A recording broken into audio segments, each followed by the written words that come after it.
छौड़ी भोला बाबा से मंगभी कौन बारा दनवा के छौड़ी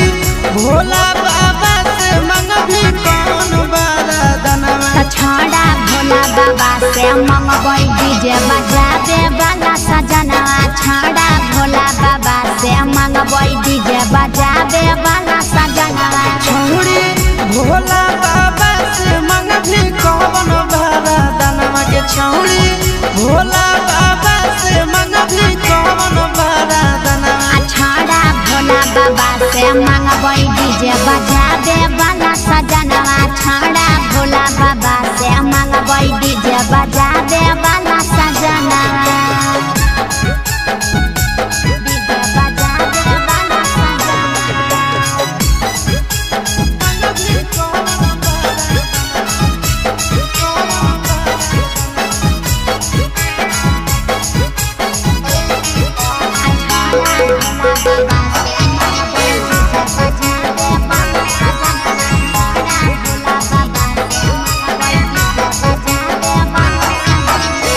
काहे ना मंगभी डॉक्टर मास्टर दादाई बड़ा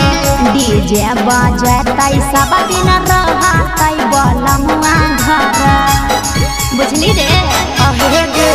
काहे ना मंगभी मास्टर डॉक्टर दादाई बड़ा डीजे बजतै सब दिन रहतै सजनवा घर ये छोड़ी मोने मोने धारोही तो कवन धायनवा के छोड़ी मोने मोने धारोही तो कवन धायनवा रे छौड़ा भोले बाबा से मंगबै डीजे बजावे वाला सजनवा छौड़ा भोला बाबा से मंगबै डीजे बजावे वाला सजनवा बजावे वाला सजनवा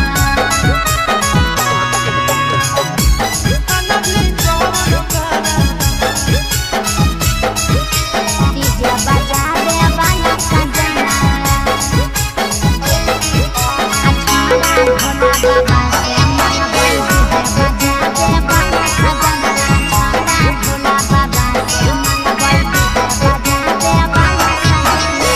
काहेला जाही छौड़ी बाबा के भवन गे बाबा से मंगबै हेंडा सामा सजना रे के बुझली काहेला जाही छौड़ी बाबा के भवन गे बाबा से मंगबै हेंडा सामा सजना रे कि काहे पारो नहीं पसन आशीष चिंटू नंदनवा काहे पारो नहीं पसन आशीष चिंटू नंदनवा छौड़ा भोले बाबा से मंगबै डीजे बजावे वाला सजनवा छौड़ा भोला बाबा से मंगबै डीजे बजावे वाला सजनवा के छौड़ी भोला बाबा से मंगभी कौन बारा दनवा छौड़ा भोला बाबा से मंगबै डीजे बजावे वाला सजनवा छौड़ा भोला बाबा से मंगबै डीजे